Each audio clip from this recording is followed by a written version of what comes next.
এই সংস্কার কমিশনের কিছু প্রতিবেদন দেওয়া হয়েছে। সেই প্রতিবেদনের কিছু কিছু জায়গায় বলা হয়েছে যে এই প্রতিবেদনের কিছু কিছু অংশ অন্তর্বর্তীকালীন সরকার বাস্তবায়ন করবে। কিছু কিছু অংশ রয়েছে যেগুলা পরবর্তী সরকার আসার পর তারা বাস্তবায়ন করবে।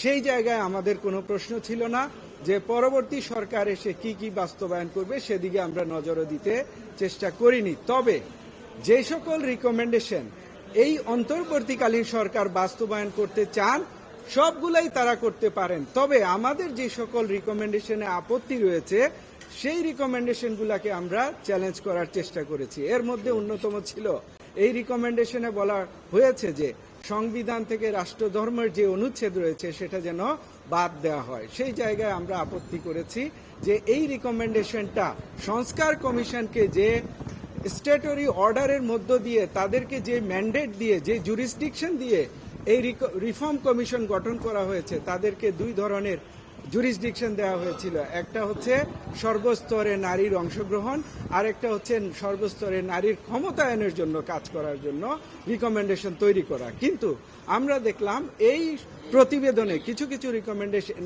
এসেছে যেটা নারীর ক্ষমতায়ন তো দূরের কথা, বরঞ্চ নারীর সংশ্লিষ্টতাই এখানে পাওয়া যায় না, এবং সর্বস্তরে যে নারীর অংশগ্রহণ কিভাবে হবে তারও কোনো সামঞ্জস্যতা এই প্রতিবেদনে পাওয়া যায় না। তার মধ্যে আরেকটা অন্যতম বিষয় ছিল যে ম্যারিটাল রেপ, অর্থাৎ স্বামী স্ত্রীর মধ্যে যদি সম্পর্ক হয়, স্ত্রী যদি ফিল করেন যে তার সাথে এটা জবরদস্তি করা হয়েছে, তাহলে তিনি স্বামীর বিরুদ্ধে রেপ মামলা করতে পারেন। সেই জায়গায় আমরা আপত্তি তুলেছি যে সম্পত্তির বন্টনের ক্ষেত্রে যে সম অধিকার রয়েছে, আমরা বলেছি নারীদের অধিকার বাস্তবায়নে আমি অ্যাজ এ রিট পিটিশনার আমিও চাই নারীদের সর্বস্তরে অংশগ্রহণ যেন নিশ্চিত করা হয়, আমিও চাই নারীদের ক্ষমতায়ন যেন করা হয়, কিন্তু সেটাকে যেন সঠিকভাবে করা হয়, এমনভাবে যেন করানো হয় যেটা জীবনেও বাস্তবায়নযোগ্য হবে না, যেটার বাস্তবতার সাথে যার কোনো মিল নাই।